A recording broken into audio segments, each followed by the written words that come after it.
네, 할렐루야. 8월 16일 금요일 짱복과 말씀 수다의 시간입니다. 오늘 주시는 말씀은 사도행전 10장 1절부터 8절의 말씀입니다. 하나님 말씀을 보시겠습니다. 사도행전 10장. 가이사랴에 고넬료라 하는 사람이 있으니 이달리아 부데라 하는 군대의 백부장이라.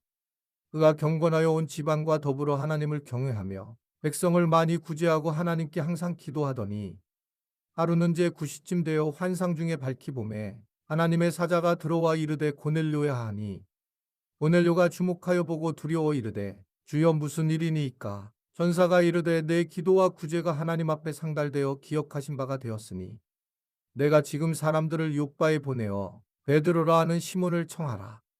그는 무두장이 시몬의 집에 유숙하니 그 집은 해변에 있다 하더라. 마침 말하던 천사가 떠나매 고넬료가 집안 하인 둘과 부하 가운데 경건한 사람 하나를 불러 이 일을 다 이루고 요바로 보내니라. 오늘 말씀은 너무 유명한 말씀이고 고넬료에 대한 이야기입니다. 가이사랴라고 하는 항구에 고넬료라고 하는 이제 사람이 있었다.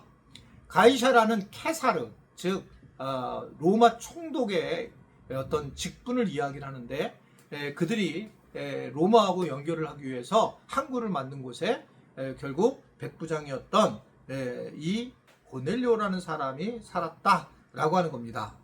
그런데 그는 어떤 사람이었느냐? 경건하고 온 집안과 함께 더불어 하나님을 경외했고 많이 백성을 구제하고 하나님께 항상 기도했다라고 하는 엄청난 사람이었습니다.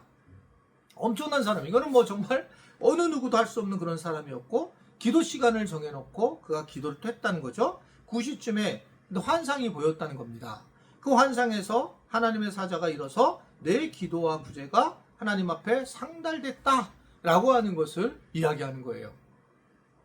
그리고 이게 참 굉장히 와닿는 부분은 대단한 어떤 고넬료가 이방인이면서 굉장히 부유한 어떤 군대 장관인데 군대 백부장인데 근데 그가 그 천사가 와서 하는 말은 뭐냐면 이런 굉장히 많은 바운더리를 갖고 있는 고넬료에게 기도와 구제가 상달됐다는 말에 굉장히 우리가 조심스럽게 이 말씀 들어야 되거든요.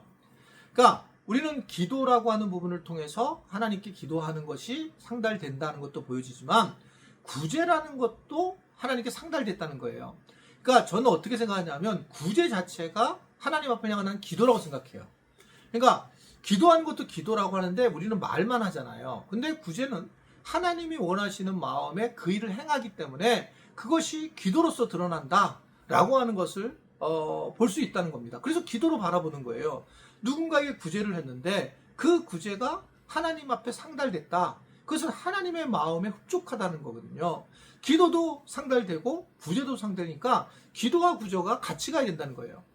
그러니까 우리가 신앙생활 하면서 기도도 해야 되고 구제도 해야 돼요. 이 두 개가 있는데 그런데 이게 어떻게 연결이 되어 있냐면 기도하는 사람은 구제를 합니다. 자, 지난번에 한번 제가 설교 중에 얘기를 했어요. 우리 교인 중에 어떤 권사님이 기도를 하게 되면 그분에게 연락을 하면 그분이 물질적으로 어려우면 그것을 실제적으로 도와줬다. 기도와 구제가 같이 가야 되더라는 겁니다. 근데 기도와 구제가 같이 가서 기도를 하면 누군가가 떠오르게 되고 그분에 대한 어려움을 함께 생각할 때에 이 구제가 같이 가야 되면서 기도와 구제가 하나님 앞에 상달되었다 라고 하는 말을 우리가 꼭 기억해야 된다. 자, 그런데 그런 것에 대해서 그 다음에 이야기하는 것은 베드로라고 하는 요바의 사람이 있는데 장소를 정확하게 얘기를 하고 이제 집안의 하인들과 부하 한 사람을 보내서 요바로 보냈다라고 그렇게 이야기를 하고 있습니다. 자, 고넬료가 이렇게 네 가지 탁월한 거 있었잖아요. 경건, 온 집안 더불어 하나님을 경외 또는 백성을 구제, 항상 기도했다. 그런 현상에서 그것을 통해서 나타나는 현상은 뭐냐 하면 이렇게 실체적인 문제가 나왔을 때에 하나님의 메시지를 정확하게 듣는 거예요.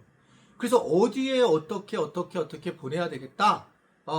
그 요바라는 직가라는 거리를 가서 이 약도를 보는 것처럼 그렇게 하나님의 음성을 듣고 거기에 이제 사람들을 보내는 그런 고넬료의 모습을 보게 됩니다. 이것은 이런 구체적인 그런 음성을 듣는 것은 하나님과 굉장히 깊은 관계를 맺었다라고 하는 것을 이야기하는 거거든요. 이게 고넬료가 이러한 삶에 대한 부분이 실질적으로는 하나님의 메시지를 늘 듣고 하나님과 깊은 친밀감을 가지고 있었기 때문에 그것에 따라서 실제로 베드로를 만나는 과정으로 가게 되는 그런 엄청난 일을 하게 된 거예요. 당시에 그 베드로를 만날 수 있는 상황이 아닌데 이 베드로가 어디에 있는지 모르지만 그것을 정확하게 알게 되고 그것으로 사람을 보내서 베드로를 데리고 와 이제 결국 나중에 온 식구들 가족들이 세례를 받고 예수 그리스도를 만나게 되잖아요. 그러니까 이런 부분에서 우리가 이 많은 일들을 행할 때에 결국은 그래서 나에게 하나님이 물질의 복을 주시느냐 그런 게 아니라 세밀한 하나님의 음성을 듣게 된다는 거예요. 다른 얘기로 하면 우리가 신앙생활을 열심히 하게 되면 하나님과 친밀해지는데 그럼 친밀해지는 건 뭐냐 하면 정말 구체적인 말씀을 우리에게 알려준다는 겁니다. 근데 이거를 갖다가 사실은 위험해져요. 구체적인 거라니까 뭐 상식기에 벗어나는 그래서 하나님은 뭘 원한다 이렇게 하지 말고 다른 사람에게 하지 않고 자기한테 맞춰야 돼요. 이 말씀에 대해서 나에게 하나님 이렇게 말씀하신 것에 대해서 내가 행동을 해야 되는데 다른 사람에게 너에게 이렇게 하라고 그랬어. 너 자녀들도 이렇게 하나님 이렇게 말씀하셨어. 그러면 잘못될 가능성이 상당히 많아요. 왜냐면 거기에서부터는 내가 의도하는 내 속에 있는 것들이 끼어들거든요. 근데 내 자신에게 내게 말씀하시는 것은 그게 끼어들지 않는 거잖아요. 그래도 굉장히 우리가 그대로 받아들일 수 있는 것이지만 다른 사람에게 하나님이 이렇게 말씀하셨다는 되게 조심하셔야 됩니다. 그러나 나에게 하나님께 말씀하셨다는 것은 평상시에 그런 신앙의 훈련을 통해서 가능하다라는 것을 이 고넬료를 통해서 우리가 볼 수가 있습니다.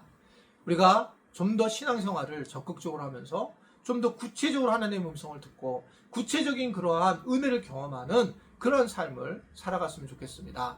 오늘 하루도 어느 곳에 계든지 간에 주님을 의지하고 주님의 음성을 듣고 행복한 그리고 복되게 된 그런 은혜가 있기를 간절히 바랍니다. 기도하겠습니다.